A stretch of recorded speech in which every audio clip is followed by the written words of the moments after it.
What if humanity is not the beginning, but only the continuation? What if we are living in the shadow of something older, something erased so completely that only silence remains? Imagine it. Vast cities swallowed by oceans, knowledge scattered into dust, voices fading into the layers of stone. And here we stand, convinced that we are the first, unaware that perhaps we are not even close. The earth is unimaginably old. 4.5 billion years have passed since it first took shape. In that span, mountains have risen and fallen, oceans have dried and returned, continents have drifted like slow-moving islands across the globe. Against this vast time scale, human history is almost invisible. Our first tools appeared a few million years ago, our first civilizations only a few thousand. To the planet, we are no more than a breath. And in that silence, the question lingers.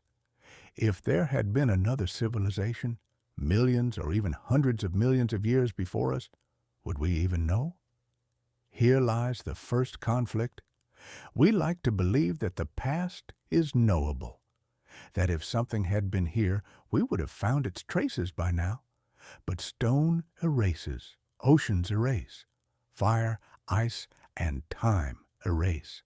Even our tallest skyscrapers, if left abandoned, would crumble to nothing within a few tens of thousands of years. 1 million years would erase them entirely. 10 million would leave no hint that they had ever existed. If our own memory could vanish so easily, how could we ever be certain that nothing came before? This thought leads to a strange kind of humility. We are used to imagining ourselves as the pinnacle, the crown of evolution, the first to create, the first to dream of stars. But perhaps we are not a crown at all, only another petal in a flower that blooms again and again. Civilizations may rise, shine brightly, and collapse, each leaving behind nothing but questions. We may not be the authors of the story, but simply the latest characters in a drama far older than we know. And here comes the mini-climax. What if this silence is not emptiness, but invitation? What if the absence of evidence is not proof of our uniqueness, but proof of how fragile civilization truly is? It suggests that greatness does not guarantee permanence, that intelligence does not guarantee survival, that even the most advanced beings can be erased by forces greater than themselves, forces of time, nature, or their own mistakes. This thought can be unsettling, but it can also be strangely calming, because it reminds us that impermanence is universal. Nothing is eternal, not mountains, not stars, not even civilizations. If there were others before us, they too lived, struggled, dreamed, and faded. And if one day we join them, our disappearance will not be failure. It will be part of the rhythm of existence. And before we go further into this journey, let me ask something small, something simple, something that makes this vast thought feel close and human. Where are you watching from tonight, and what time is it there? Your answers feel like sparks in the dark, like small fires scattered across the world, each one a reminder that we are here together in this moment, even while we speak of ages long gone. So if this story keeps you company tonight, helps you rest, or simply fills your thoughts with wonder, you are welcome to leave a quiet trace, a like, a comment, or simply your presence. Or you can drift into sleep without leaving anything at all. For even in the silence of forgotten civilizations, there is peace to be found. Before there were humans, there was only Earth. Not the world we know now with its cities and its noise, but a planet that moved through cycles of fire and silence, creation and erasure. To imagine another civilization before us, we must first face a humbling truth. Most of Earth's history is missing to us. Not because it never happened, but because time is the most ruthless editor. The planet is 4.5 billion years old. By contrast, anatomically modern humans have walked the Earth for only about 300,000 years. Our earliest writing appeared just 5,000 years ago. What is 5,000 years against 4.5 billion? It is less than a heartbeat. It means that almost all of Earth's story unfolded without us. Civilizations could have risen and fallen countless times in the dark ocean of that past, and we would never know, unless they left something indestructible behind. Here lies the conflict. When we speak of history, we often imagine it as a straight line, beginning in caves and marching forward toward progress. But that is not how the planet works. Time folds, continents shift, oceans rise, forests burn. In 100 million years, an entire mountain range can rise, crumble, and vanish. Cities of steel and glass would not last even a fraction of that span. Stone erodes, metal rusts, glass shatters. Even plastic, which we see as eternal, will eventually break down into invisible fragments. If another civilization once walked this earth, its traces may already be gone, scattered too finely for us to see. And yet, there are moments when the silence feels suspicious. When we look at the sheer immensity of geological time, it is difficult to accept that intelligence appeared only once, and so recently. Why not earlier? Why not many times? Why should we assume that we are the first to look at the stars and wonder? And here comes the mini-climax. This thought cracks open our sense of certainty.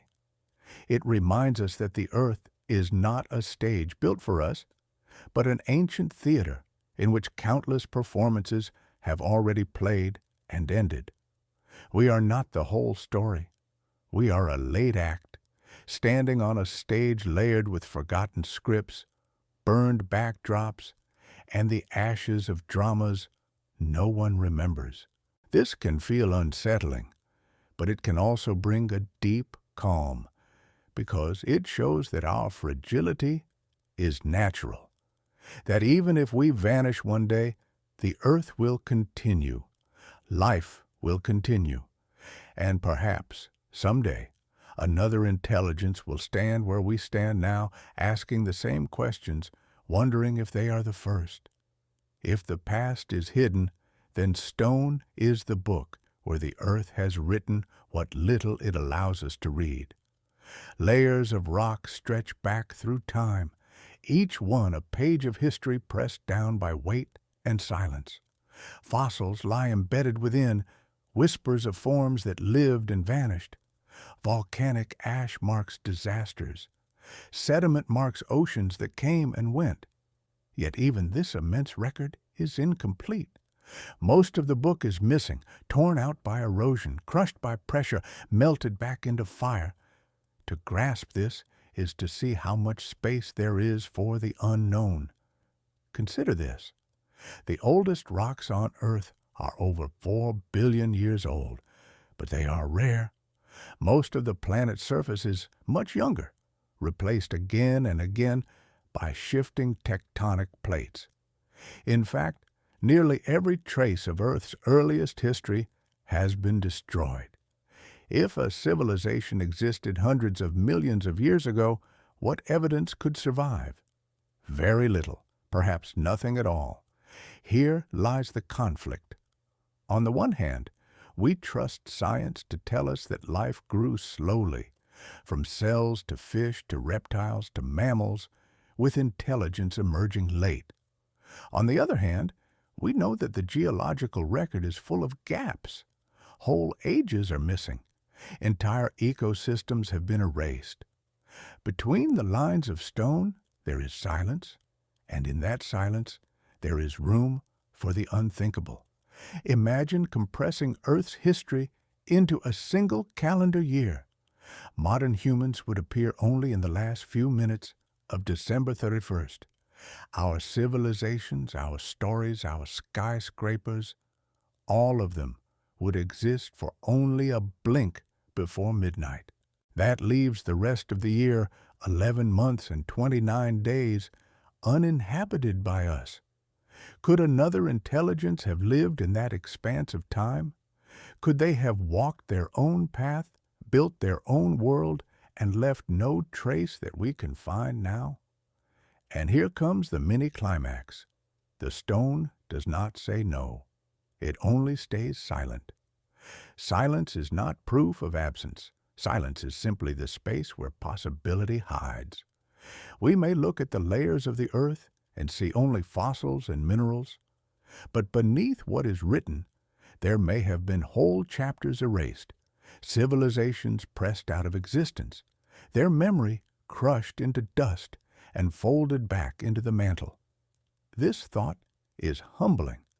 It reminds us that history is not a straight path, but a fragile thread, that our record of the past is less like a library and more like a handful of scraps, fragile, incomplete, and easily lost. And if this is true, then the question becomes not whether there was another civilization, but whether we will one day share their fate, our own chapter erased by time, leaving nothing but silence for those who come after. If stone is silent, then myths are not. Long before writing, long before science, people told stories, and in those stories, echoes of forgotten worlds linger. Almost every culture carries legends of a people before them, a golden age lost, or a civilization that fell into the sea. Perhaps these are only metaphors, but perhaps they are something more, whispers of memories that survived long enough to be reshaped into myth. Consider the Greeks, who spoke of Atlantis, a great city swallowed by the ocean in a single night. Was it only a tale to warn against pride, or could it have been a distant echo of something real? The Maya told of previous worlds destroyed by flood and fire, each one ending before the present humanity began. The Hindus speak of vast cycles of ages, civilizations rising and falling in endless repetition. Even in Norse myth, the gods themselves live under the shadow of Ragnarok, a cataclysm that wipes the slate clean, only for the cycle to begin anew. Here lies the conflict. Modern eyes see myth as fiction, symbols, not facts. But if humanity has such a short memory, if even great empires fade within centuries, how else could fragments of older truths survive? Perhaps the only way knowledge of an earlier civilization could reach us is not through stone or steel, but through story, blurred, exaggerated, reshaped, yet carrying a spark of something once real. Think of how memory works in individuals. A child remembers a house, but years later the details are gone. Only impressions remain. Could myth be the memory of civilization itself, retold across generations until the facts dissolved, leaving only symbols behind? The flood becomes the ocean's hunger. The fire becomes divine wrath. The fall of cities becomes the end of the world. And yet behind the metaphor, the possibility remains. Maybe something really did fall, and myth is how it was kept alive. Barely. And here comes the mini-climax. When so many cultures, separated by oceans and centuries, tell of lost ages, it becomes harder to dismiss them all as coincidence. Atlantis, Mu, Lemuria, the drowned lands of Celtic legend, the vanished cities of Central Asia. Why do humans everywhere carry the same memory of a world before theirs, destroyed and gone? Could it be that our myths are not fantasies, but fingerprints of another age? This thought is not proof, but it is enough to open the door. It invites us to look at myth not with the cold eyes of dismissal, but with the quiet respect we give to dreams. Because sometimes dreams remember what waking life forgets. And perhaps myths are the dreams of humanity, carrying memories too fragile to survive in stone, yet too important to vanish completely. If myths are whispers, then artifacts are fragments, small, stubborn pieces of matter that seem to defy the order we have written into history. They are called parts, out-of-place artifacts, objects found where they should not exist. Each one is debated, explained, dismissed, and yet their presence lingers, like cracks in the wall of certainty.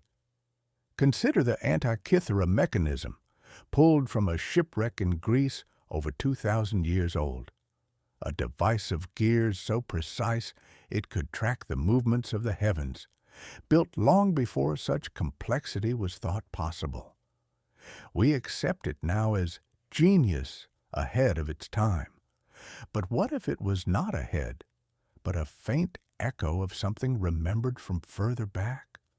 Or think of the Baghdad battery, a clay jar from 2,000 years ago that seems capable of holding an electric charge. Was it really used for power or simply for ritual? We cannot be sure. But even the question unsettles us, because it forces us to admit how easily knowledge can be lost, rediscovered, and lost again. Here lies the conflict. On the one hand, science insists that humanity's path has been slow, from stone to bronze to iron to silicon. On the other, the earth keeps giving us objects that whisper, maybe not so slow, maybe not so simple. A hammer found encased in stone, a spark plug in ancient rock, footprints that seem far older than they should be. Most are dismissed, explained away as misidentifications or hoaxes, but the feeling remains that history is not as neat as we want it to be. The strangeness is not only in objects, but in ruins. Stone cut with such precision that even modern tools struggle to replicate it. Blocks weighing hundreds of tons, moved as though weight meant nothing. Staircases carved for giants, tunnels that lead nowhere, patterns etched into the earth so vast they can only be seen from the sky. Did we truly build these things with the tools we say we had? Or are we looking at the remains of something older, absorbed into our story because we had no category for it? And here comes the mini-climax. Perhaps these artifacts are not anomalies at all. Perhaps they are fragments of a different chapter scattered by time into the wrong pages of our book. Not enough to prove, not enough to reconstruct, just enough to remind us that the past is deeper than we imagine. This thought changes how we see a simple object. A shard of metal in the wrong layer of rock is not just a mistake of geology. It is a reminder that we are building our story on incomplete evidence, that what we call certainty may be only convenience, and that hidden in the silence of stone there may be countless other fragments waiting, each one a whisper of civilizations erased. If artifacts are fragments, then megaliths are monuments. They stand in silence, vast and immovable, weathered by centuries yet still commanding the land around them. Stonehenge in England, the Moai of Easter Island, the great pyramids of Giza, the temples of Baalbek, the terraces of Sacsayhuaman, each one a puzzle, a question written in stone. The hook is this: we know that humans are capable of building wonders. We know that labor, ingenuity, and time can move mountains. But some structures stretch the limits of what we can comfortably explain. Stones weighing hundreds of tons moved with precision, blocks cut and fitted so tightly that even a blade cannot slip between them. alignments so exact with the stars that they seem to reflect not just strength, but astronomical knowledge far beyond what we assume. Here lies the conflict.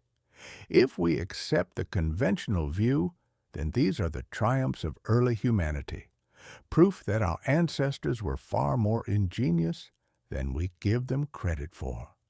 But if we look through the lens of forgotten civilizations, another possibility arises.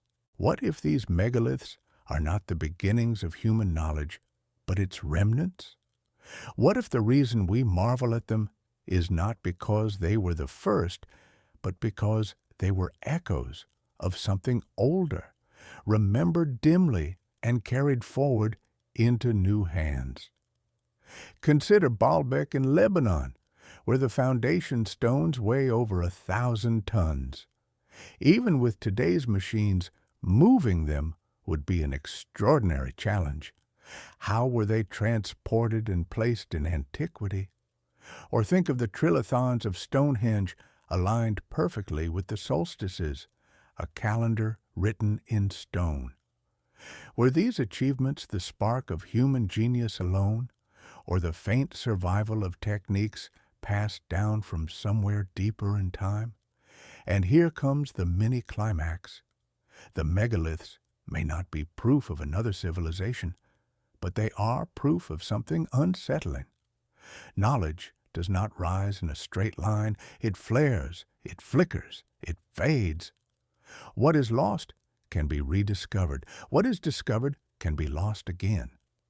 The great stones remind us that our certainty about the progress of humanity may be an illusion. That history is not a ladder, but a cycle of remembering and forgetting. Standing before a pyramid or a circle of stones, one feels both awe and unease. Awe at the scale, the vision, the endurance of the builders. Unease at the thought that we may be missing part of the story, that these works are not simply the first steps of humanity, but footprints overlapping with others, blurred by time until we can no longer tell whose they truly were. When we imagine civilizations before us, we often think in terms of mystery, vanished continents, erased empires. But there is a quieter possibility, one we already know is true, that other kinds of humans walked the earth before we did. Not myths, not speculation, but bones in the ground, DNA in our blood. Neanderthals, Denisovans, Homo floresiensis, shadows of humanity that rose, thrived, and then disappeared. The hook is stark. For most of our existence, we were not alone. Modern humans shared the planet with others who were intelligent, resourceful, and deeply human in ways we cannot dismiss. Neanderthals cared for their sick, buried their dead, and made art. Denisovans left traces of advanced genetic adaptations, allowing survival in harsh, high-altitude environments. The hobbits of Flores carved tools and lit fires. These were not beasts, they were kin, and yet they are gone. Here lies the conflict. Science tells us that modern humans either absorbed these others through interbreeding or outcompeted them for survival. But what if that is not the whole story? What if these vanished humans represent not the margins of evolution, but the remnants of earlier experiments, attempts at intelligence that did not endure? If so, then even within our own genus, we see the cycle at work. Rise, thrive, vanish. Their disappearance unsettles us because it forces us to confront fragility. If Neanderthals could master fire, art, and tools, why are they gone while we remain? Was it chance? An eruption? A shift in climate? Was it conflict, with our ancestors pushing them aside? Or was it simply the test of time, measuring which branch would continue the story? If civilizations could vanish before they even truly began, then what hope do ours have of permanence? And here comes the mini-climax. Perhaps the lost humans are not failures, but warnings. They remind us that intelligence is no guarantee of survival, that to be capable of art, of love, of imagination is not enough to escape extinction. They were as human as we are, and yet time erased them. Their bones in caves, their genes inside us, are all that remain. This thought humbles. It strips away the illusion of inevitability. We like to believe that our presence here was certain, that humanity was destined to rise. But the truth whispered by Neanderthals and Denisovans is different. We are here not because we had to be, but because others were not. And if the story of intelligence has already ended more than once, then perhaps it will end again, even for us. If entire species of humans could vanish, then perhaps we should widen the lens further, because history, the deep history of Earth, is written not only in bones and tools, but in endings, mass extinctions, catastrophes so immense that most life on the planet was erased in the span of geological moments. These were not gentle fades. They were abrupt, violent resets, wiping clean what had thrived for millions of years. The hook is unsettling. At least 5 times in Earth's history, life itself nearly ended. The Ordovician extinction, when the seas retreated and most marine creatures vanished. The Devonian extinction, silencing reefs that had flourished for millennia. The Permian extinction, the greatest of them all, when 90% of all species disappeared. The Cretaceous extinction, when an asteroid ended the reign of the dinosaurs. And between these great events, countless smaller ones, silent forgotten resets. Here lies the conflict. If life is fragile enough to be undone in a single geological heartbeat, what chance does civilization have? We imagine ourselves as masters of Earth, but we are only guests on a stage that has burned and rebuilt itself again and again. Every extinction cleared the slate, creating space for new forms of life, new possibilities, new experiments. If there had been civilizations before us, how many might have been erased in these fires, their memories scattered before it could leave a trace? Consider the Permian extinction. 90% of species gone. Forests collapsed. Oceans turned toxic. It took millions of years for life to recover. If there had been intelligence then, what would remain now? Nothing. Not even a whisper. The rocks would carry the scars of catastrophe, but not the stories of the minds that once looked at the sky. And here comes the mini-climax. Extinctions are not only endings, they are beginnings. Each one reset the clock, giving rise to entirely new worlds. Without the asteroid that killed the dinosaurs, mammals might never have risen. Without smaller resets, our ancestors might never have stepped out of the shadows.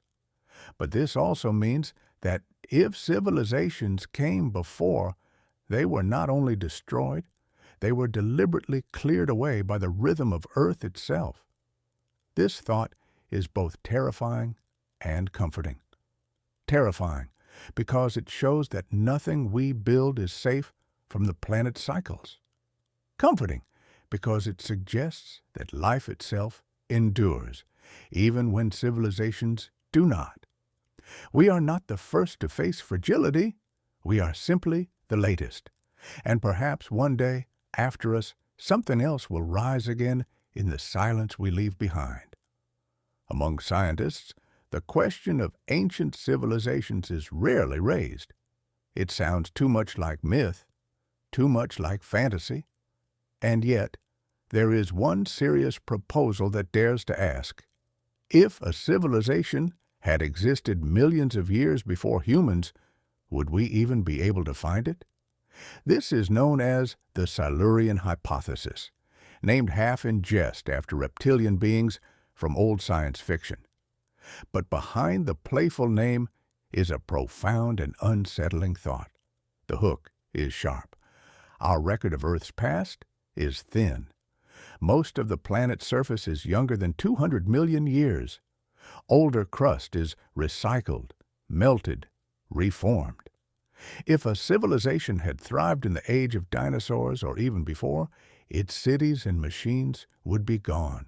Not buried, not hidden, erased. Only indirect signs might remain.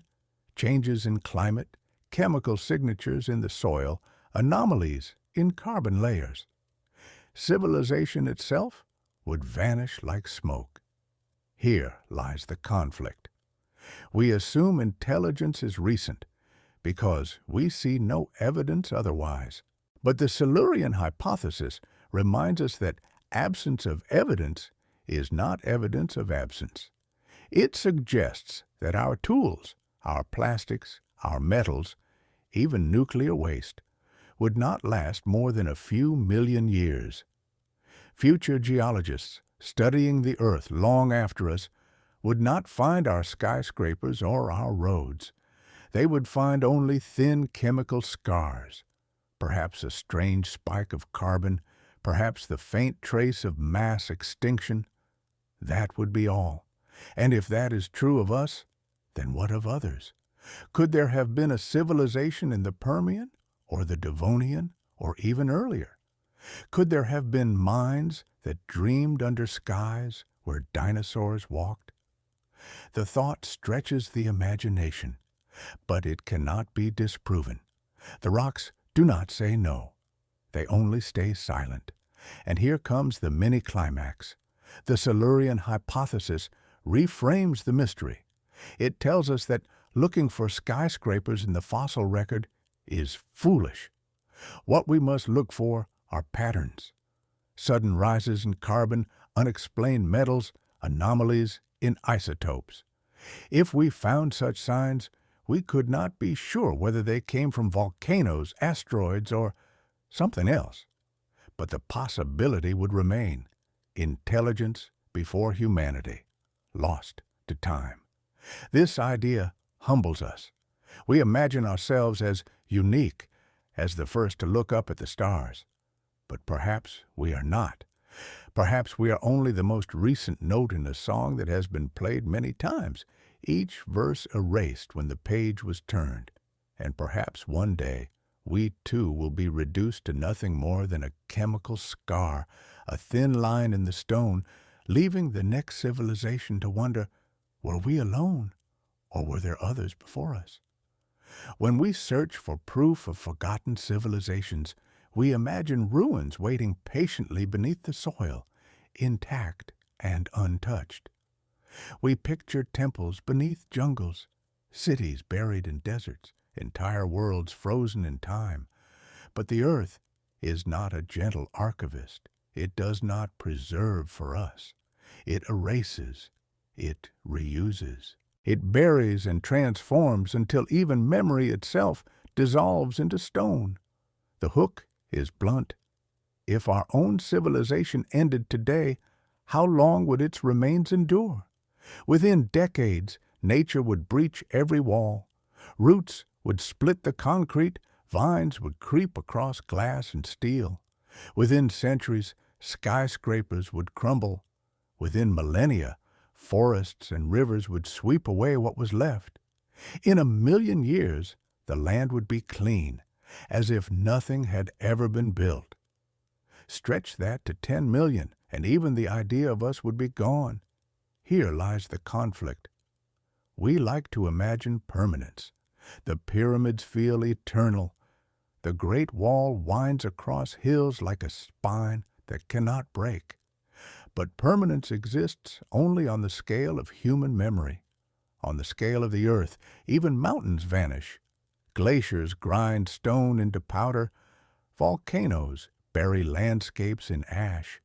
Oceans rise, then fall, swallowing coastlines and giving them back only after they have been erased.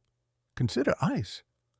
During the last ice age, glaciers carved valleys and crushed landscapes beneath sheets a mile thick. Whatever might have stood there before is gone without trace. Consider water. Rising seas can drown a continent, scattering its ruins across the ocean floor, and that ocean floor is constantly recycled, pulled into the planet's mantle, and reborn as new crust. Consider wind and sand. A desert does not keep secrets for long. Its storms grind monuments into dust, scattering them so finely they become indistinguishable from the earth itself. And here comes the mini-climax. Once you see the scale of these forces, the absence of ruins no longer looks strange. It looks inevitable. A civilization millions of years old would not leave pyramids or palaces. It would leave only the faintest fingerprints, chemical shifts in stone, strange isotopes, subtle patterns in the fossil record. To expect otherwise is to misunderstand the earth. This realization is both sobering and liberating. Sobering, because it means that even we, with all our machines, our satellites, our towers of glass, will vanish in time, ground back into the crust. Liberating because it shows that impermanence is the natural state. We are not failures for being fragile. We are simply participants in the endless cycle of creation and erasure. So when we ask, where are the ruins of civilizations before us? The earth answers not with evidence, but with silence. And maybe that silence is not denial, but truth. The planet keeps no monuments, only memory hidden in patterns too subtle for most eyes to see. If another civilization rose long before us, what would it have been?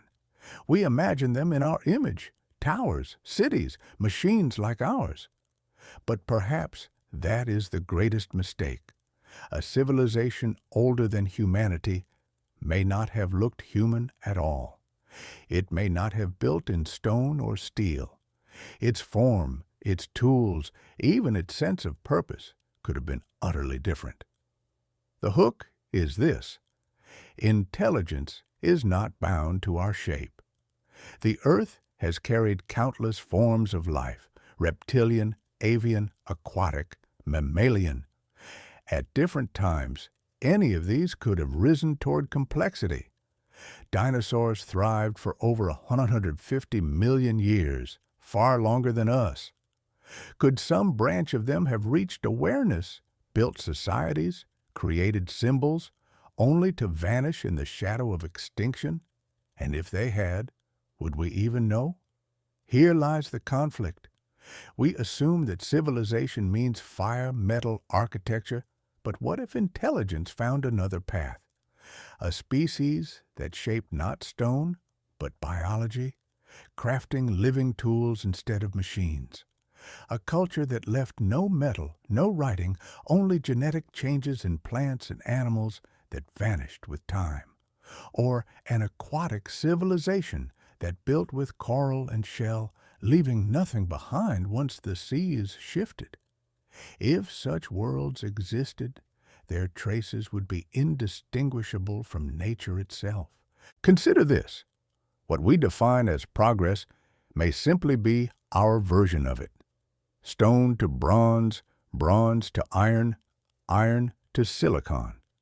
But another species, with another environment, could have built a completely different ladder, one that left no ruins, no artifacts, no obvious mark for us to find. Civilization, then, may not mean skyscrapers. It may mean patterns too subtle for us to recognize, even if we are standing on their remains. And here comes the mini-climax. The most advanced civilization before us may not have been grand or visible. It may have been invisible. It may have existed in harmony with the earth, erasing its own traces as it lived, vanishing completely when catastrophe came. To us, that looks like nothing.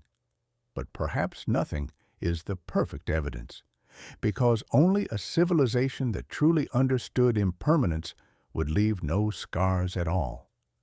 This thought humbles our imagination.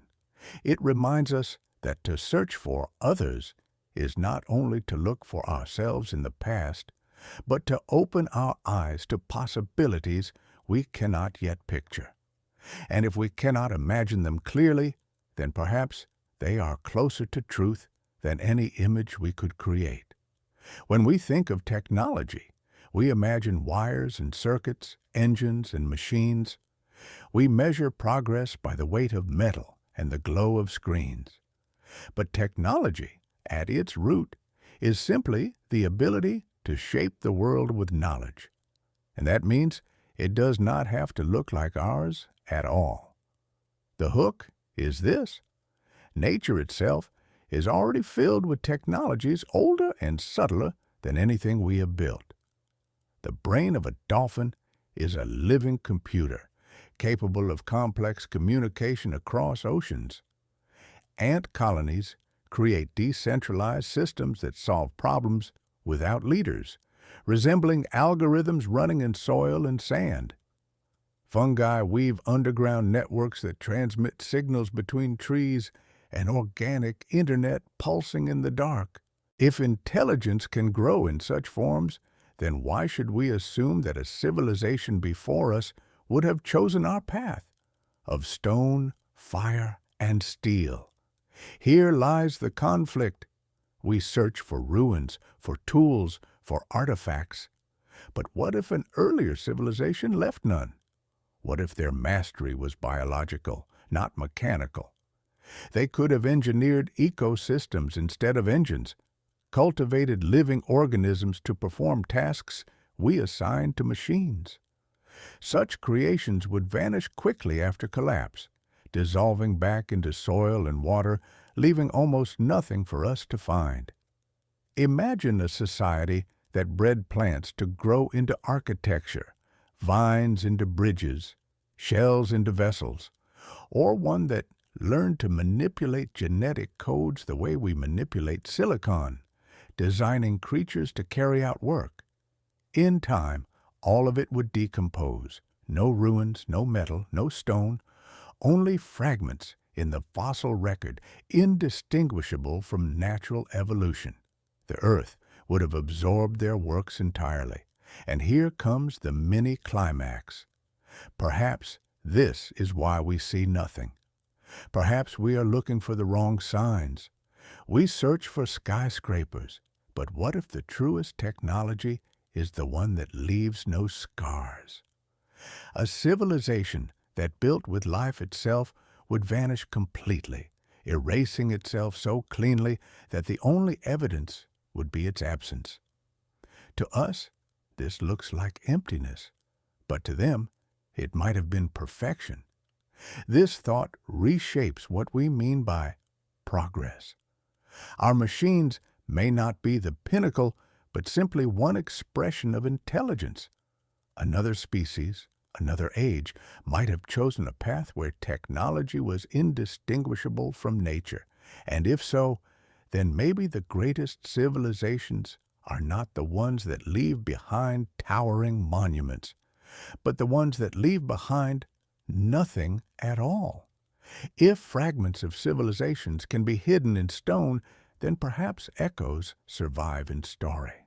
Across cultures, separated by oceans and centuries, tales emerge of entire lands that vanished beneath the sea. They are called myths, but they repeat with uncanny persistence, as if humanity itself remembers something it cannot fully explain.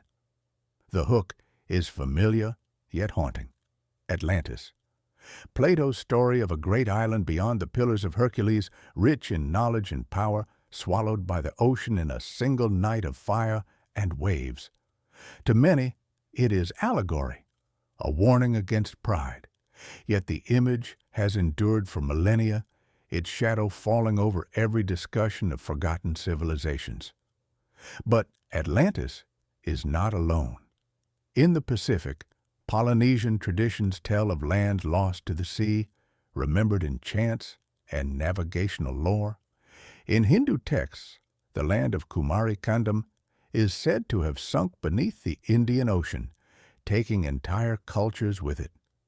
In the Americas, Maya and Aztec legends speak of great floods that ended earlier ages of the world, and in the 19th century, the idea of Mu and Lemuria, vast lost continents in the Pacific and Indian Oceans, caught imaginations, built from both speculation and fragments of cultural memory.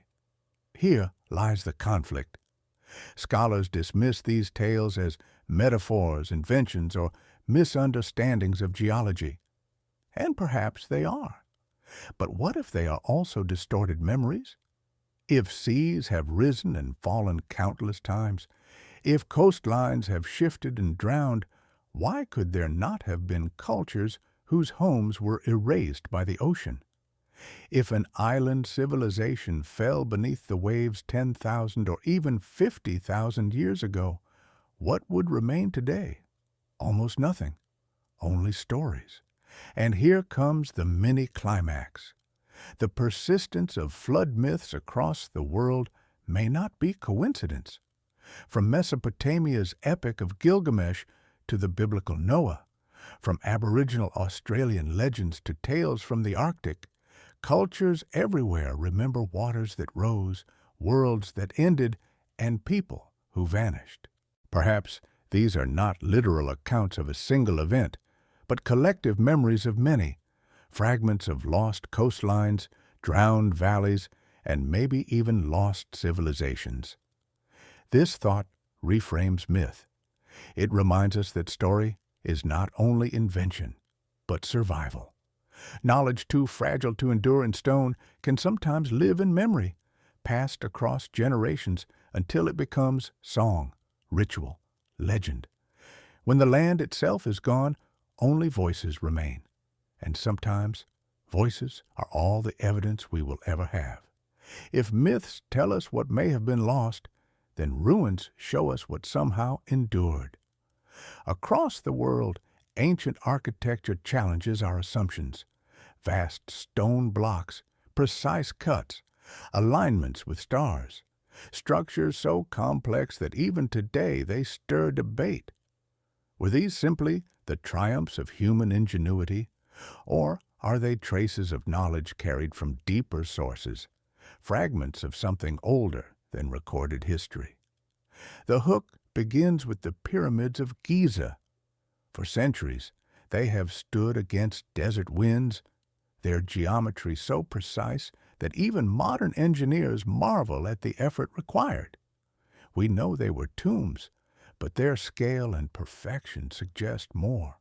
Mastery of mathematics, astronomy, and labor organization far beyond what we once believed possible for that age. Did this knowledge rise suddenly, or was it preserved from somewhere else? Here lies the conflict. Similar enigmas appear across continents. At Sacsayhuaman in Peru, walls are built from stones weighing over 100 tons, fitted so precisely that not even a blade can slip between them. At Baalbek in Lebanon, foundation blocks weigh over 1,000 tons. Their purpose still debated. On Easter Island, Moai statues stand watch, some weighing over 80 tons, moved across rugged terrain without wheels or beasts of burden. How were such feats achieved? By brute force and patience alone, or by methods we have forgotten? And the mystery deepens with alignments. Stonehenge in England marks solstices with precision. The pyramids align with Orion's belt. Ancient temples in Central America mirror celestial cycles. Were these coincidences or evidence of advanced astronomical knowledge passed down through means we cannot trace? And here comes the mini-climax. These structures may not prove a forgotten civilization, but they prove something undeniable. Knowledge does not always move forward. Sometimes it flares, then fades. Skills are mastered, then lost, leaving behind monuments that seem impossible until rediscovered.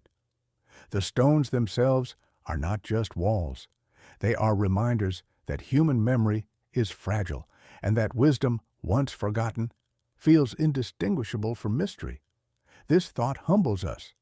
It suggests that what we call ancient may not always be primitive, that what we dismiss as superstition may have roots in knowledge we have not yet regained, and that every monument left behind is not only a triumph of its builders, but a quiet whisper from the past. You do not know the whole story. If stones endure, stories do not. Knowledge is fragile, and memory is easily lost. A civilization may rise with brilliance, but without preservation, its light fades quickly. What survives is not the fullness of its wisdom, but fragments, broken myths, half-remembered songs, ruins stripped of meaning. The greatest danger to civilization is not always catastrophe. Sometimes it is simply forgetting. The hook is sobering. Writing itself is a recent invention. For most of human existence, knowledge was carried in voices, passed from elders to children, from storytellers to listeners.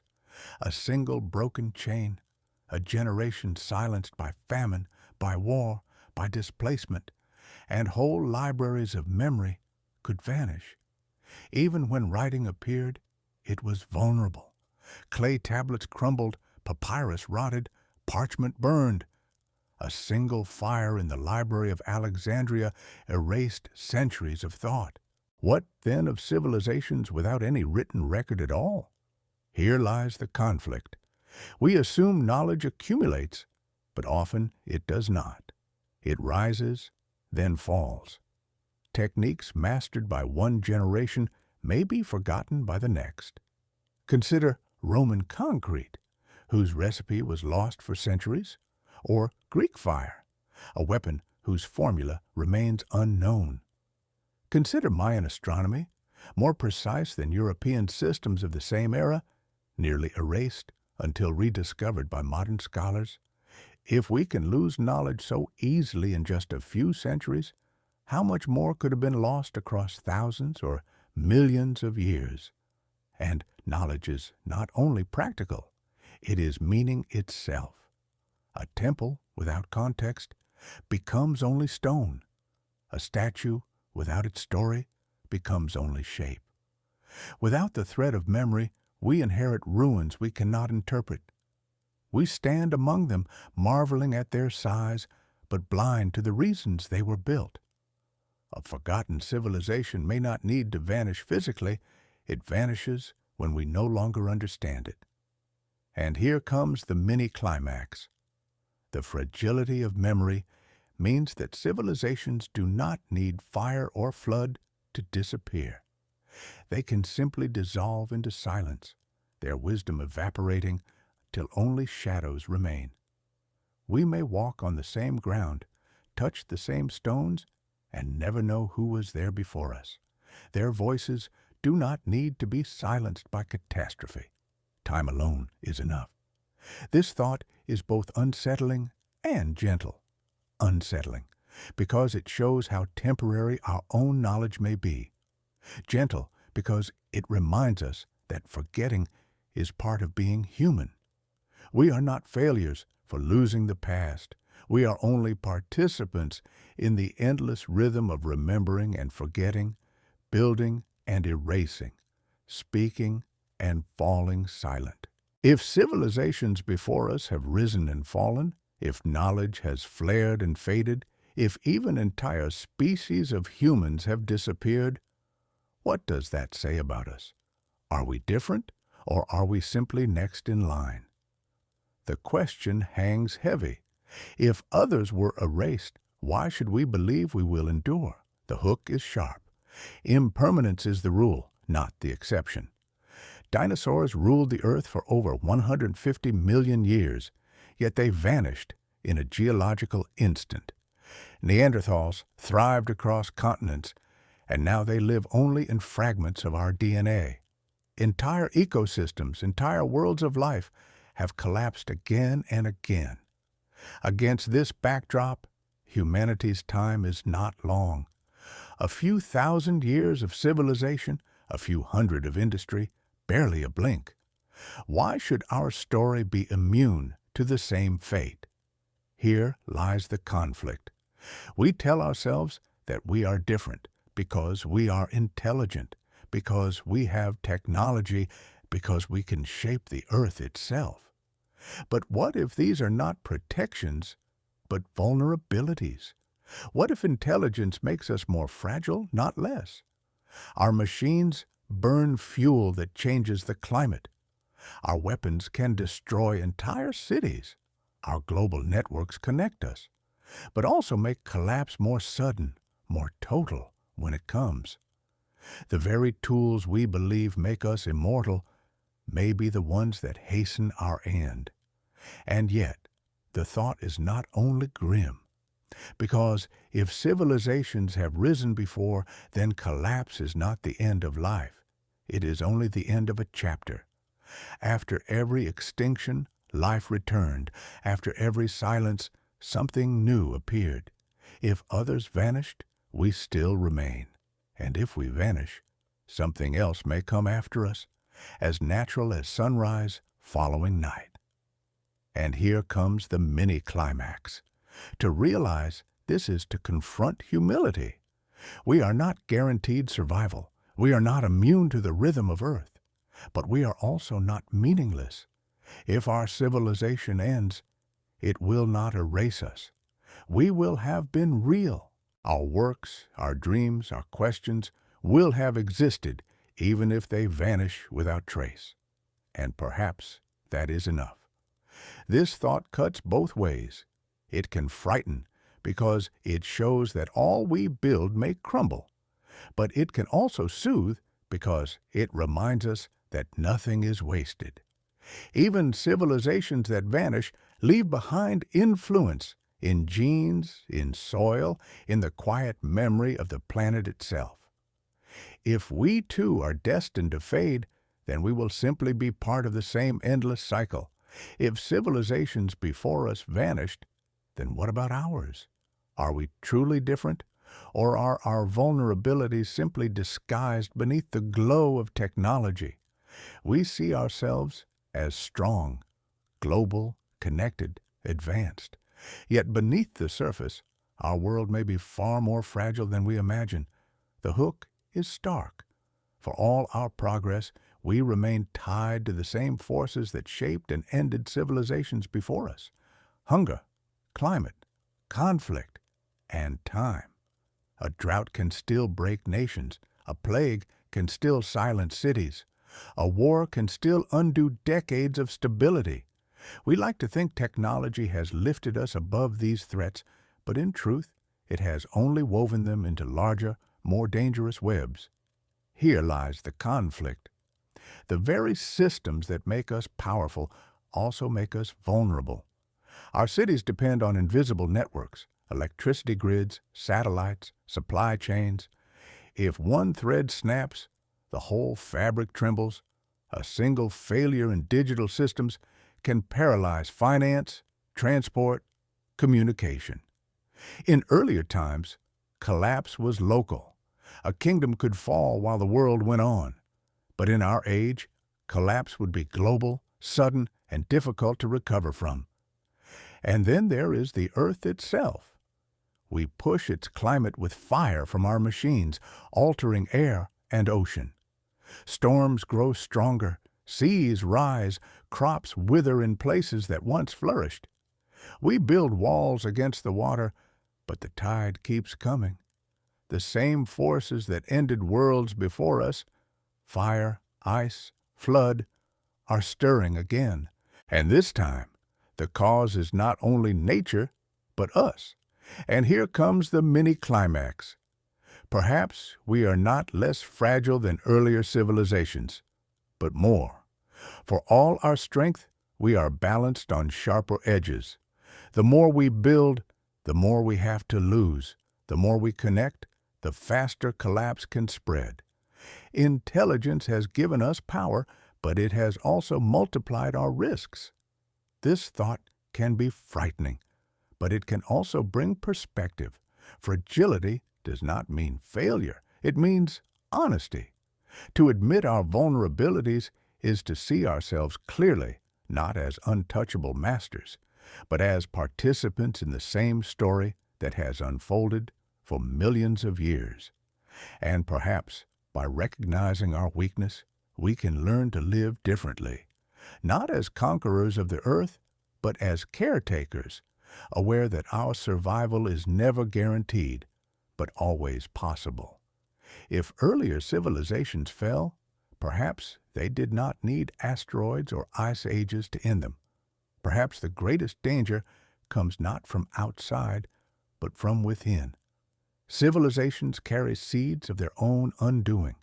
They rise through growth and innovation, and in that same growth lies the trap. The hook is direct, the earth gives, but it also measures. Every civilization depends on soil, water, air. To thrive, it consumes them. But take too much, too quickly, and the balance breaks. Forests vanish, rivers dry, soil loses its fertility. What once gave life begins to collapse. History is full of such stories. The Maya, the Akkadians, the Easter Islanders, cultures that reached heights of brilliance only to stumble when their environment could no longer support them. If this happened on small scales before, what happens when the entire world is one civilization, bound together by the same risks? Here lies the conflict. We believe ourselves different because we command machines, satellites, global trade, but in truth, we are more exposed. Never before has a civilization depended so heavily on resources extracted at such speed. Oil, coal, metals, pulled from the ground in amounts that reshape the planet itself. Our appetite has changed the atmosphere, warmed the oceans, shifted the climate. This is not an external threat. It is our own creation, and technology, for all its brilliance, deepens the trap. To solve one problem, we create another. Fertilizers feed billions but poison rivers. Plastics preserve food but choke the seas. Energy powers cities but fuels storms. Each solution carries a cost, hidden until it can no longer be ignored. The very tools that built our strength are also building our vulnerability. And here comes the mini-climax. Perhaps this is not unique to us. Perhaps every civilization that rose before faced the same paradox, the need to grow and the limits of growth. Some may have found balance for a time. Others may have burned through their world until nothing remained. In the silence of their absence, we can almost hear the lesson. Intelligence alone does not guarantee survival. Wisdom does. This thought carries both warning and calm. Warning because it shows how easily our brilliance can turn to blindness, our progress to peril. Calm because it reminds us that this pattern is not ours alone. If others fell into the same traps, then we are not uniquely doomed. We are simply part of a cycle the earth has seen before. The question is not whether fragility exists. It is whether we can learn in time to live within it. If our civilization were to vanish tomorrow, what would remain for those who might come after us? Not our cities, not our machines. Stone crumbles, metal rusts, glass shatters. 1,000,000 years would erase almost everything we know, and yet there may be traces, subtle, strange, unsettling. The hook is vivid, shadows burned into stone. In Hiroshima and Nagasaki, when the bombs fell, the heat was so intense that human bodies left imprints, outlines seared into walls and pavement. These nuclear shadows are haunting reminders of destruction. But imagine them after thousands of years. The walls would crumble, the pavement dissolve. Only the faintest residue might linger in the soil. Isotopes not naturally present, signatures of a violence that reshaped the very atoms of the earth. Here lies the conflict. Archaeologists of the future or of another species would not find our skyscrapers or our books. They would find chemical anomalies, layers of plastic in the soil, spikes of carbon in the atmosphere, traces of radioactive decay in rock. These would not look like monuments. They would look like scars, proof not of our greatness, but of our fragility. Consider this. Plutonium-244 has a half-life of 80 million years. Cesium-137 and strontium-90 decay more quickly, but their traces linger for centuries. If a future intelligence were to dig through our layers of Earth, they might find pockets of radiation, unusual isotopes, the ghost of our weapons. To them, it would be clear that something once lived here, something that mastered fire on a scale no natural process could explain. And here comes the mini-climax. The greatest evidence of our civilization may not be our art or our architecture, but our mistakes. Our shadow in time may be a thin radioactive line, a chemical fingerprint marking the Anthropocene, the age when humans altered the planet. That scar could outlast us all, speaking silently long after every word we've written has turned to dust. This thought unsettles, but it also softens, because it shows that permanence does not come from what we choose to preserve. It comes from what we cannot erase. And perhaps civilizations before us left scars too, anomalies in stone, unexplained patterns in sediment. We may look at them now and see only geology, but perhaps long ago they were the shadows of another world. Every question we have asked so far leads to a deeper one. What does it mean to be temporary? If civilizations before us rose and vanished, if even we may leave behind nothing more than a scar in stone, then what is the meaning of our brief moment under the sun? The hook is simple, but piercing. To be human is to exist between two immensities, the immensity of the past we cannot see, and the immensity of the future we will not live to witness. Against that horizon, our lives, our cultures, our histories feel impossibly small. Yet it is in this very smallness that meaning begins to emerge. Here lies the conflict. We long for permanence. We build monuments to last. We write books to be remembered. We carve names into stone as if stone itself could resist eternity. But time dissolves everything. Even the mountains we look to as eternal will one day crumble. The stars themselves are not forever. If permanence is impossible, then why do we strive so hard to leave a trace? Is it foolishness, or is it the essence of being alive? And here comes the mini-climax. Perhaps impermanence is not a flaw, but the condition that gives life weight. A civilization that believed itself eternal might have no reason to create, no urgency to love, no desire to question. But we, knowing we are temporary, create precisely because we know it will not last. The fleetingness of life is not emptiness, it is intensity.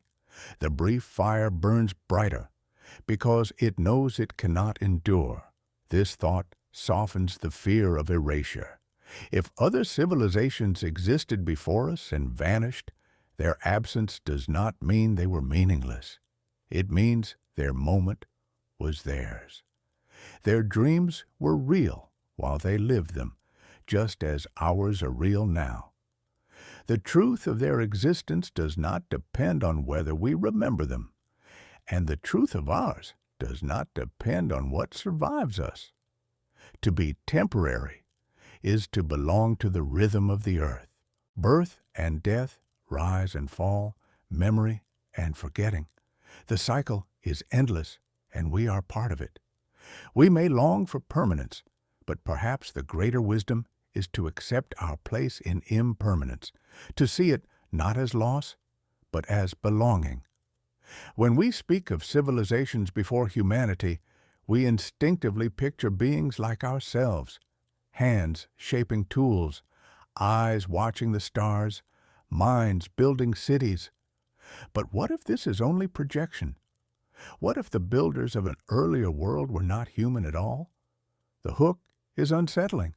Intelligence is not bound to our form. Across Earth's history, countless species have risen and thrived. Dinosaurs ruled for 150 million years. Mammals spread across continents. Birds filled the skies, insects the air, cephalopods the seas. Could one of them have crossed the threshold we think only we have crossed? The leap from survival to reflection, from instinct to civilization. Here lies the conflict. We measure intelligence by human standards, language, tools, symbols, culture. But intelligence may take other forms. Octopuses already display problem-solving abilities, tool use, even individuality. Crows shape sticks into hooks. Dolphins communicate with complex signals, perhaps even names. These are glimpses of possibilities. Given millions of years, could such species have risen further, built societies, created knowledge? If they had, and if they fell, would we recognize their traces now? Consider the dinosaurs. For millions of years, they were the dominant life on Earth. Among them were small, agile species with large brains relative to their bodies. Some paleontologists speculate that if the asteroid had not struck, one lineage might have continued to evolve intelligence. Could it be that such intelligence had already emerged before catastrophe struck? The rock record would never reveal it directly. And here comes the mini-climax. If there was another civilization, it might not have walked upright, built in stone, or written in symbols.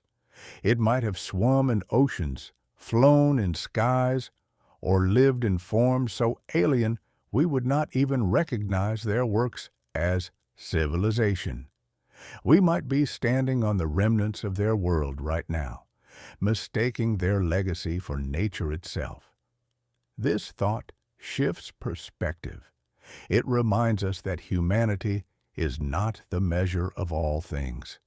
We are not the only way intelligence can look. If others came before, they may have been unlike us in every way but one: the desire to shape, to create, to dream. And in that desire, they would have been kin, even across the gulf of time. When we imagine forgotten civilizations, we often place ourselves inside them. People with familiar faces, hands like ours, dreams like ours. But perhaps that is a mistake. Perhaps the greatest civilizations Earth has seen were never human at all. The hook is bold. What if the minds that came before us were shaped in bodies we would not even recognize? Not upright primates, but beings of scale, skin, and form so different that to us they would look like monsters or myths. We think of dragons, serpents, giants.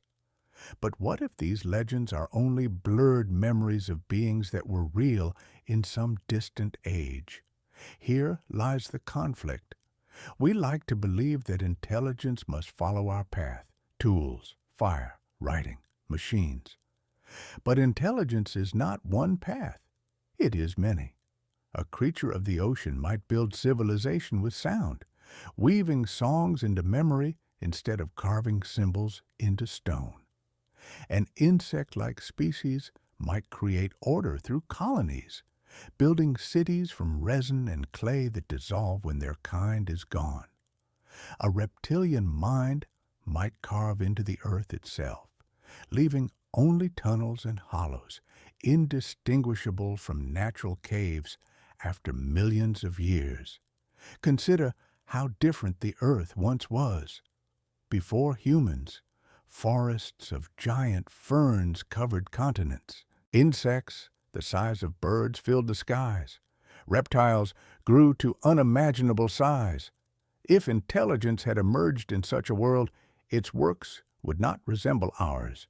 They would not last in forms we could recognize. They would dissolve back into soil, rot with the forests, vanish with the tides. To us, they would look like nothing, but to them, they would have been everything. And here comes the mini-climax. The silence of the past may not mean emptiness. It may mean difference. We look for ourselves in history, but if the others were not like us, then their traces would be invisible, hiding in plain sight. A fossil we dismiss as a shell could have been a vessel. A pattern in stone we call erosion could have been design. We may have already touched their world without realizing it. This thought unsettles, but also softens, because it reminds us that being human is only one form of existence. If others lived before, they were no less real, no less meaningful, no less alive for being different. And though we may never know their names, their silence does not erase the truth that they, too, belong to the earth. If another civilization walked the earth before us, then one truth follows. We are not unique. Our story is not singular, not the first time intelligence has bloomed upon this planet. We may be the latest verse in a song already sung many times, each voice fading into silence before the next begins. The hook is unsettling. We live with the quiet belief that humanity is special, chosen, destined, set apart from all that came before. But what if that belief is only a comfort we give ourselves? What if the earth has birthed others before us and will birth others after? Then our uniqueness dissolves. We are extraordinary, yes, but not alone in being extraordinary. Here lies the conflict. For some, the thought that we are not unique feels like a loss. If others came before us, then we are no longer the first to dream of stars, to build cities, to wonder at existence. We are not the crown of creation, only one of many crowns that time has lifted, worn, and discarded. To those who seek permanence, this feels like diminishment, but perhaps it is the opposite. Perhaps it is liberation. If we are not unique, then our struggles are not solitary. Our dreams are not fragile outliers, but part of a greater pattern woven through the fabric of the earth itself. Intelligence is not an accident. It is a rhythm, repeating again and again, each time in a new form. To see ourselves as one expression among many does not make us smaller. It makes us belong. And here comes the mini-climax. The loss of uniqueness becomes the gain of connection. If others have lived before us, then we are not isolated in the great silence. We are kin across time, companions we will never meet, but companions nonetheless. Their civilizations may be dust, their voices gone, but the fact of their existence would make ours less lonely. We are part of a lineage invisible but real, a chain of minds that rose from the same soil and sea. This thought softens the weight of impermanence. We do not need to be unique to matter. We do not need to be eternal to be meaningful. If we are one among many civilizations, then our meaning lies not in being first or last, but in being here, now, carrying the fire while it burns, just as others did before and just as others may do after. From childhood, we are told that humanity is special. Our intelligence, our tools, our art, our cities, these are the proofs we hold up to show that we are different from every other form of life. But what if this is only an illusion? What if our sense of uniqueness is not truth, but comfort? The hook cuts sharply. We measure ourselves against animals and find no rivals, and so we conclude that we stand alone. Yet this is a trick of perspective. A mountain looks tallest when you forget it rises from a chain of peaks. Humanity feels unique because we look only at the present, not at the deep past. We forget that time stretches not in centuries, but in billions of years, more than enough for others to have risen, thrived, and fallen before us. Here lies the conflict. To admit we are not unique unsettles us. Our religions, our philosophies, our sciences all orbit the idea that we are set apart. To remove that center feels dangerous, even humiliating. If we are not the first, not the only, then what are we? Just another experiment. Just another verse in the Song of Earth? But illusion can be both comforting and blinding. Believing in our uniqueness has given us confidence, driven us to explore, to innovate, to reach the stars. Yet it has also led us to arrogance, to believe that we can do anything without consequence, that the earth belongs to us alone. What if recognizing our ordinariness is the lesson we most need, the one that could save us from repeating the mistakes of forgotten civilizations? And here comes the mini-climax. Perhaps the real danger is not that we are fragile, but that we believe we are not. Civilizations before us may have thought the same, that they were chosen, exceptional, eternal. Their downfall, then, was not in weakness, but in blindness. To think we cannot fall is the surest way to ensure that we do. This thought humbles, but it also heals. If we let go of the illusion of uniqueness, we find something deeper, belonging. We are not the exception, but the continuation. Not a miracle set apart, but part of the earth's natural rhythm, as real and as fleeting as every form that came before. Our value does not come from being the only ones. It comes from being here at all. History feels solid to us. We open books, visit museums, walk among ruins, and believe we are seeing the past as it was. But this is illusion.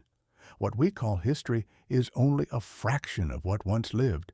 Most of it is gone, lost to silence, erased not only by time, but by the choices of those who came after. The hook is sharp. Forgetting is not an accident. It is a force. Empires rewrite stories to glorify themselves. Victors erase the names of the defeated. Religions silence rival voices. Libraries burn either by chance or by design. In each act, memory is thinned. Whole worlds of thought vanish, sometimes deliberately, sometimes carelessly, until the past we inherit is not the truth, but a curated shadow of it. Here lies the conflict. If this happens in mere centuries, how much more is lost across millennia? Think of the Mayans. Their knowledge of astronomy rivaled that of modern science, yet most of their codices were burned by conquerors. Think of Mesopotamia, where clay tablets recorded daily life, philosophy, and science. Only fragments remain, the rest dissolved into mud or destroyed by war. Think of Africa, where oral traditions carried histories that vanished with the loss of storytellers. Even in recorded history, the gaps are enormous. What then of unrecorded civilizations erased long before us? Memory is fragile because it is selective. We do not preserve everything. We preserve what we think matters. And often we are wrong. What seems vital in one age is meaningless in the next. What seems ordinary may carry the deepest truths. The songs of a farmer, the drawings of a child, the rituals of a small village may hold more humanity than the monuments of kings. Yet these are the first to be lost. And here comes the mini-climax. When we look at history, we are not seeing the past. We are seeing only what survived, forgetting. The silence between the fragments may be larger than the fragments themselves. This means that the civilizations we know, Egypt, Rome, China, Mesopotamia, are not the whole story, but only the lucky survivors, the few whose voices were not fully erased. Others may have existed, flourished, and faded, leaving nothing but silence where their memory should be. This thought is unsettling, but it also carries peace. It shows that forgetting is natural. Just as individuals forget, so too does humanity. And perhaps this is not failure, but rhythm. To be remembered is rare, to be forgotten is common. Yet even in forgetting, the truth remains. Those lives were lived. Those civilizations were real. Their erasure does not undo their existence. It only places them beyond our reach. If there were civilizations before us, if others walked this earth long before humans, then a haunting question arises. Did they know we were coming? Did they ever sense that after their silence, another intelligence would rise to take their place? The hook is provocative. Imagine standing at the twilight of your world, aware that collapse is near. Floods rising, soil failing, stars indifferent. Would you wonder who might come after you? Would you leave signs, hoping to be remembered? Or would you accept that your time was enough and that those who follow must begin anew? Here lies the conflict. We like to imagine ourselves as the inheritors of all that came before, but if forgotten civilizations existed, we may not be their heirs at all. Their knowledge may not have reached us. Their language may not echo in ours. Their wisdom may have dissolved into dust.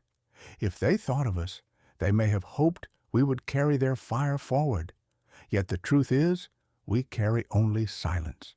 Whatever hopes they had, they did not survive. And yet, there is another possibility. Perhaps they did not hope for continuity. Perhaps they knew impermanence too well. To live with the rhythm of earth is to know that nothing endures. In such a world, the thought of successors may not be grief, but comfort. They may have accepted that others would rise in their place, not as heirs, but as equals in the endless cycle of becoming. And here comes the mini-climax.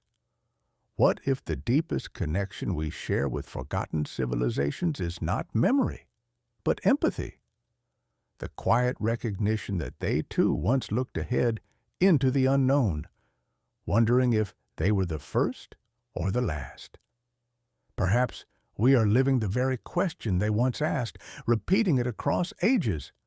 Who will come after us? And what will they make of the silence we leave behind? This thought is both unsettling and soft. Unsettling because it reminds us that one day we too will be nothing but silence, and others may wonder who we were. Soft because it ties us to a lineage we cannot see, a chain of wonder stretching across the ages. If forgotten civilizations thought of us, then, in a way, we are answering their question simply by existing. And if we think of those who may come after us, perhaps we are already speaking to them through the silence of time. Every civilization believes it will endure. We build monuments, write laws, record stories, convinced that our memory will outlast the centuries. But the earth has seen countless such claims before, and time has answered each one the same way. Silence. The hook is sharp. Pride is a double-edged gift. It drives us to create, to innovate, to reach for the stars. But it also blinds us. We imagine permanence where there is none. We mistake survival for destiny. We believe that collapse is for others, never for us.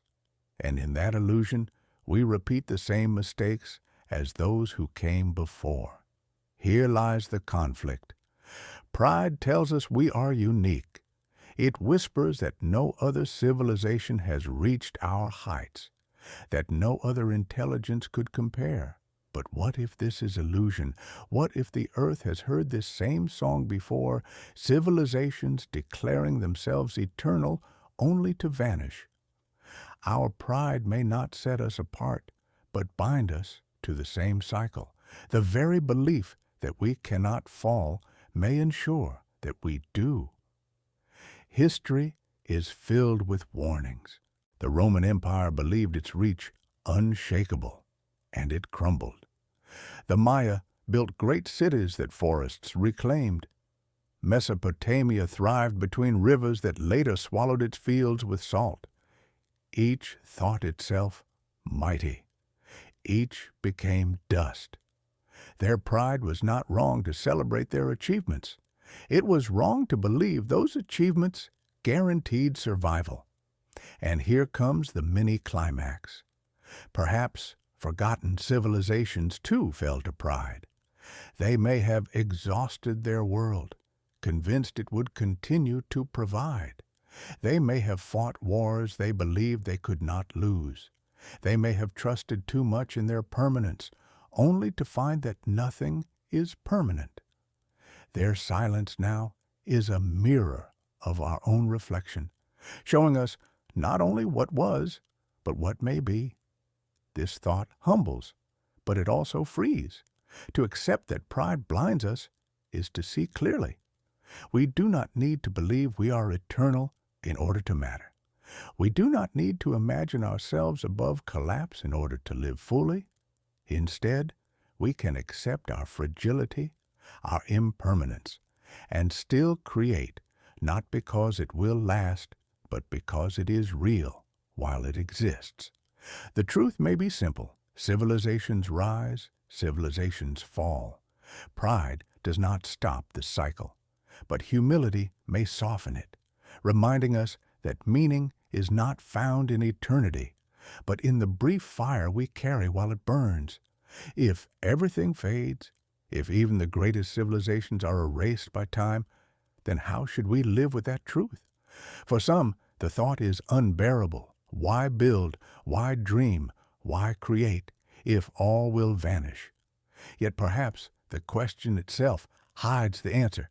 The hook is sharp but gentle. Impermanence is not the enemy of meaning. It is its condition. A flower is beautiful because it blooms briefly. A song moves us because it ends. A fire warms because it burns and then dies. In the same way, civilizations do not lose value because they fade. They gain value because they were real, if only for a time. Here lies the conflict. Our instinct is to cling to permanence. We want to believe that memory will save us, that ruins will stand forever, that our names will be carried forward. But the earth shows us otherwise.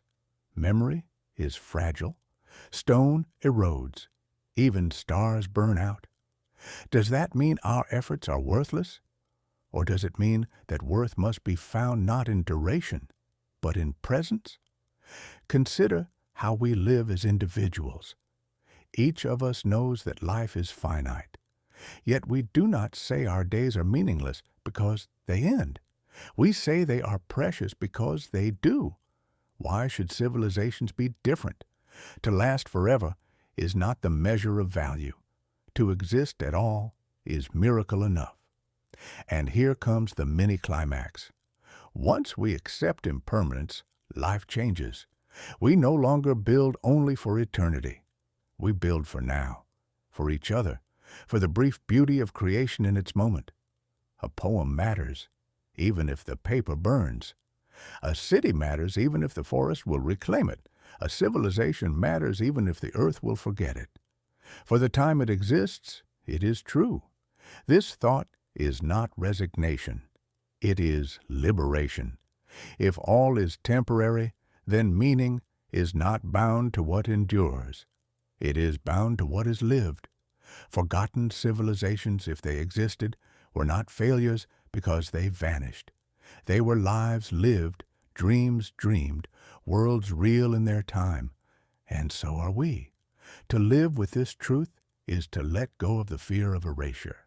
Our task is not to last forever. Our task is to burn brightly while we can, knowing that even when the flame goes out, it was real, and that is enough. When we think of legacy, we imagine eternity.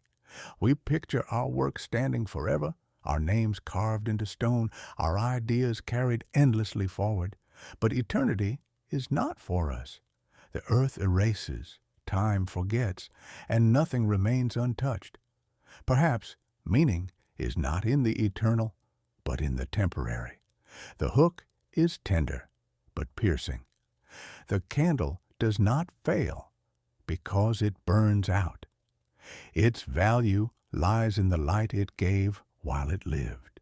The flower does not fail because it withers. Its beauty is real because it blossoms for a moment. Why then do we believe civilizations fail when they fade? Perhaps their worth is measured not in their endurance, but in their existence. Here lies the conflict. Our fear of forgetting pushes us to seek permanence, monuments, archives, recordings, digital traces. We fight against time as if time were an enemy. But what if permanence is not the highest goal? What if the truest legacy is not to endure forever, but to matter deeply, even briefly, to leave a trace not in stone, but in hearts, in lives touched, in dreams sparked? Consider the forgotten civilizations we have imagined. Even if they left no ruins we can see, they may still have mattered profoundly in their moment. Their people loved, struggled, created, wondered. They left behind echoes in soil, perhaps even whispers in myth. And even if they are gone, their presence shaped the earth that eventually gave rise to us. Their legacy is not eternal. It is temporary, and yet it is real. And here comes the mini-climax. Perhaps the truest measure of civilization is not how long it endures, but how fully it lives in its time. The brilliance of art, the courage of survival, the depth of thought, these shine brightly in their moment even if the earth forgets them. To exist for a while is enough. To leave an eternal trace is unnecessary.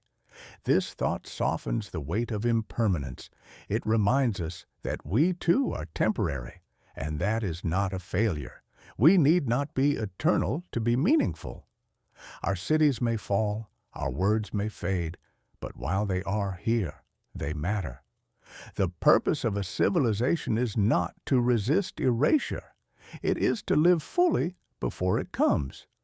So perhaps our legacy will not be monuments that endure for millions of years, but the brief fire of a moment well lived, a fire that warms those who come near it, even if it leaves no smoke for the future to see. Sometimes, in quiet moments, we feel it, a sudden familiarity, a scene unfolding that we swear we have already lived. A street we have never walked feels known. A word from a stranger feels remembered. We call it déjà vu, and science explains it as a trick of memory, a misfiring of the brain. But what if it is something else? What if these moments are echoes, faint signals from lives and civilizations long erased? The hook is unsettling yet soft. If memory can fail within a lifetime, why should it not also echo across ages? Perhaps what we feel in déjà vu is not our own past, but a resonance with patterns repeated through time. Standing in a place, we may unconsciously recognize a rhythm once lived by others, long forgotten, yet imprinted in the earth itself. Here lies the conflict. Science seeks measurable causes, and rightly so. Neural glitches, memory overlap, the brain mistaking the present for the past. But the mystery of déjà vu resists full explanation. Its intensity, its strangeness, the way it pierces ordinary life. It feels larger than a mere era. What if the sensation comes because we are touching something deeper? The invisible thread of civilizations before us, the shadows of their lives brushing against ours? Imagine this: a person walking through ruins they have never seen, suddenly overwhelmed by familiarity, or looking at the ocean and feeling, without reason, that something immense was once lost there. Could it be that our minds, fragile yet open, sometimes tuned to the faint frequencies of forgotten ages, like shells holding the sound of the sea, perhaps we too carry the memory of lives not our own? And here comes the mini-climax. If déjà vu is an echo, then it is the closest thing we may have to communion with the past. Not knowledge, not proof, but feeling, the recognition that others were here, that their presence lingers invisibly, that we are not as cut off from them as we think. In those fleeting instants, time collapses, and we belong not only to ourselves, but to the chain of all who have lived before. This thought comforts as much as it unsettles. Déjà vu may be the earth whispering back to us, reminding us that forgotten civilizations are not fully gone. Their stories are dissolved, their names erased, but their presence still hums quietly in the rhythm of the world, and sometimes, if only for a heartbeat, we hear it. If civilizations before us truly existed, then the question becomes, what are we in relation to them? Are we their continuation, carrying fragments of their fire into our age? Or are we a complete restart, beginning again on a planet that erased every trace of what came before? The hook is sharp. When we look at our tools, our machines, our art, we see progress. But progress compared to what? If there were others before us, then our story may not be the first ascent of intelligence, but the second or the third or the 100th. We may not be pioneers, but inheritors. Or perhaps not even that. Perhaps we are simply another cycle of the same experiment, beginning again from zero, with no memory of those who came before. Here lies the conflict. To imagine ourselves as continuation is comforting. It suggests that the wisdom of past civilizations somehow survives in us, through myths, through instincts, perhaps even through genetic memory. It means we are not alone, that the thread of intelligence never fully broke. But to imagine ourselves as a reset is more unsettling. It suggests that nothing lasts, that whatever they achieved, it vanished so completely that we began as though they had never been. In that vision, we are fragile sparks, always at risk of being snuffed out, always beginning again in the darkness. And yet, perhaps both are true. Consider how memory works in individuals. Some memories remain vivid, while others vanish entirely, leaving only impressions, moods, fragments. Could humanity itself be the same? Perhaps we are a partial continuation, carrying faint echoes of forgotten civilizations, though not their full memory. A myth here, a déjà vu there, a fascination with the stars or with lost lands. Enough to hint, not enough to prove. And here comes the mini-climax. Whether we are continuation or restart, the meaning is the same. We belong to the rhythm of the earth.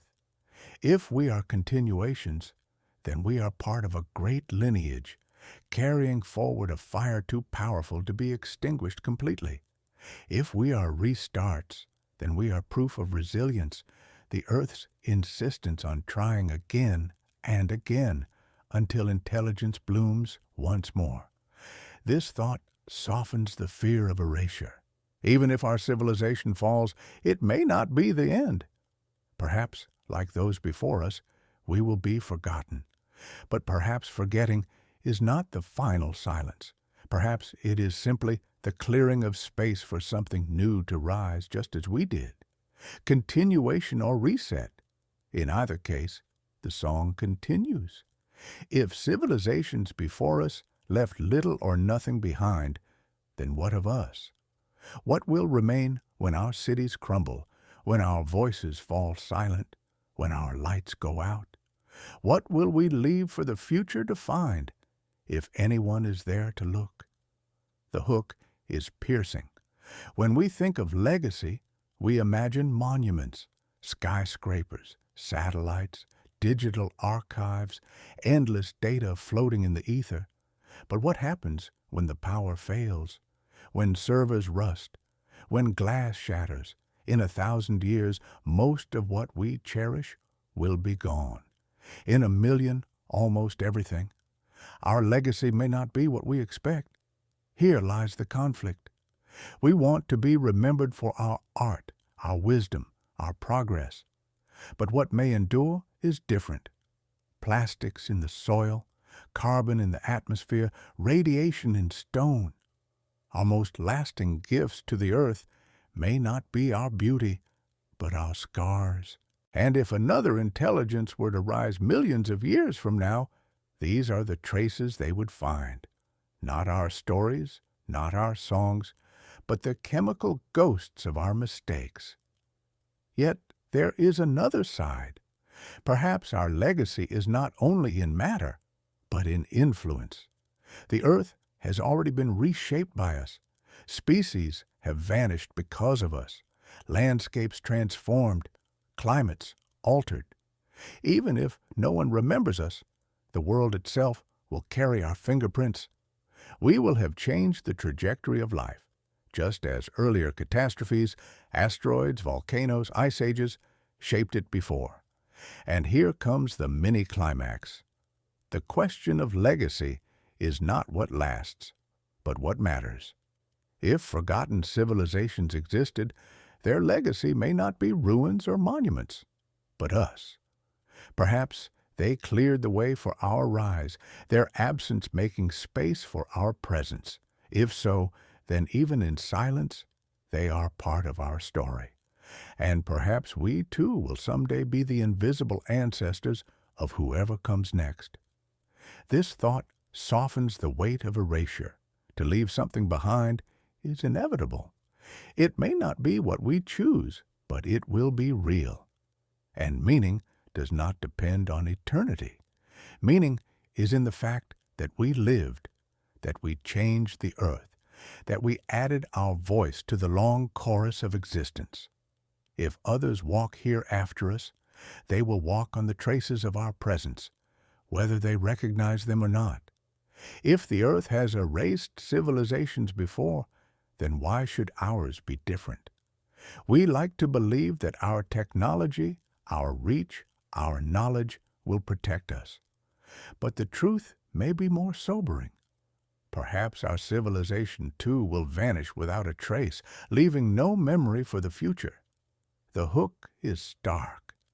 Imagine the ruins of our world, not in 100 years, not in 1,000, but in 10 million. Skyscrapers ground into dust, highways swallowed by forests, satellites burned in the sky, oceans washing clean the coasts where cities once stood. What would remain? Perhaps nothing recognizable, perhaps not even a whisper. We may live, strive, and fall, and the earth may cover us so completely that it will be as if we were never here at all. Here lies the conflict. We believe our achievements set us apart. We can split atoms, map galaxies, send voices across the world in an instant. But permanence does not care about brilliance. Stone wears away, steel corrodes, data degrades. Even our most advanced creations are fragile against the scale of time. If there were others before us, then perhaps their lights were as bright as ours. Perhaps they too thought they could not be forgotten. And yet they were. This possibility unsettles us because it strikes at our deepest desire, to matter. We want to leave a mark that endures, proof that we existed. But what if erasure is inevitable? What if the destiny of all civilizations is silence? In that vision, Our entire world, our history, our culture, our art, may someday be gone so completely that no one, not even the earth itself, remembers. And here comes the mini-climax. To accept this does not strip us of meaning. It transforms meaning. If nothing lasts forever, then the value of life is not in permanence, but in presence. Our civilization matters not because it will be remembered for eternity, but because it is real now, in this moment. Like all before us, we burn while we can, and that is enough. This thought softens the fear of forgetting. If others before us vanished without trace, their lives were still real. Their dreams still mattered. Their civilizations were still true, even if we cannot see them now. And if we too are erased, then our time will remain ours. Our existence will not need proof to have been meaningful. If civilizations vanish, if their memory dissolves and their works crumble, then where does meaning lie? Perhaps it is not in eternity at all, but in the rhythm of the cycle itself. To live, to fade, to be replaced. This is not failure. It is the pattern of existence. The hook is gentle. Look at the seasons. Spring blossoms, summer thrives, autumn falls, winter rests. None lasts forever, yet each is complete. None fails because it ends. The beauty of the cycle is that it turns again and again, bringing renewal. Why should civilizations be different? Why should we demand permanence when everything in nature teaches us that value lies in belonging to the cycle, not escaping it? Here lies the conflict.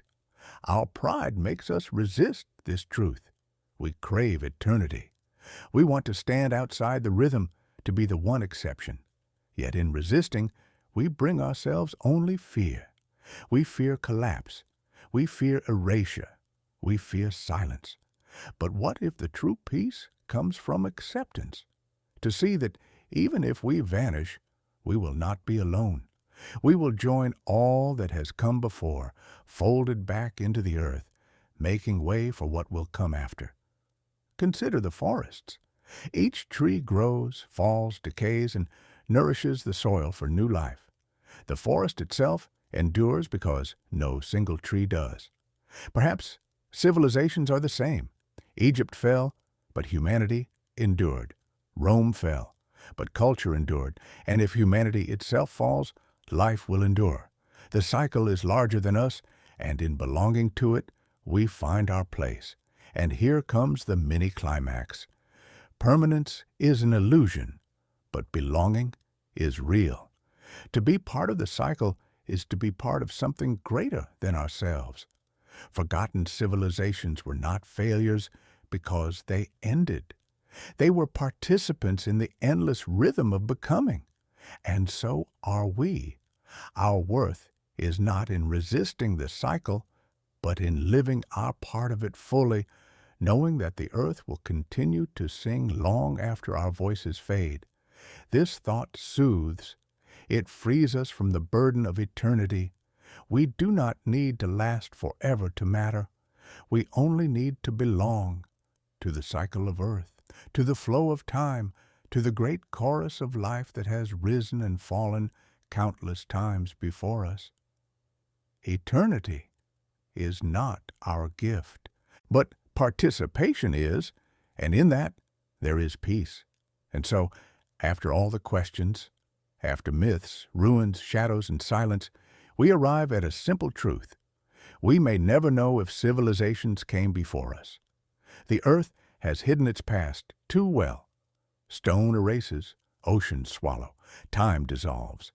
And yet, perhaps the answer is less important than the question itself. The hook is soft but steady. To wonder if we are the first is to feel humility.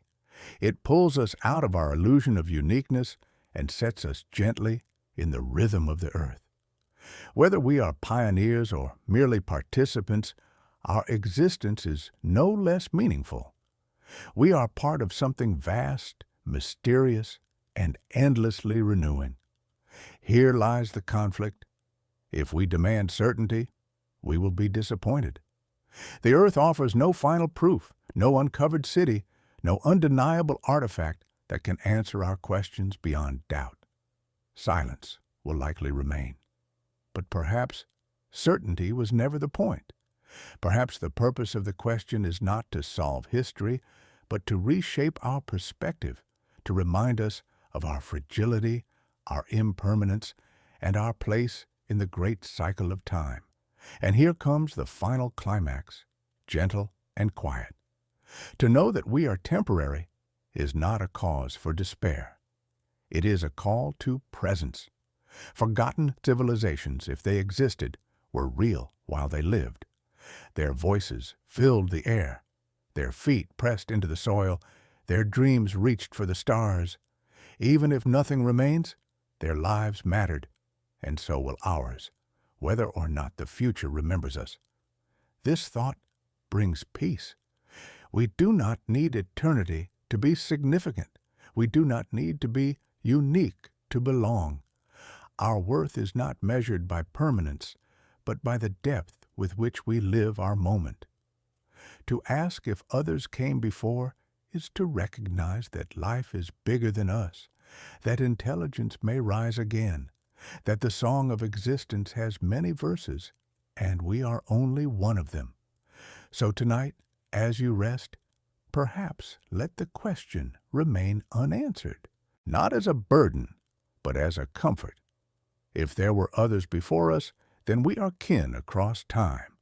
If there were none, then we are the first to dream, and that dream is enough. In either case, we are part of the same earth, the same mystery, the same cycle of rise and fall, and as the silence deepens, may it carry not fear, but calm. For even in forgetting, there is meaning. Even in impermanence, there is beauty. And even if our civilization vanishes without a trace, we will have lived, and that is enough.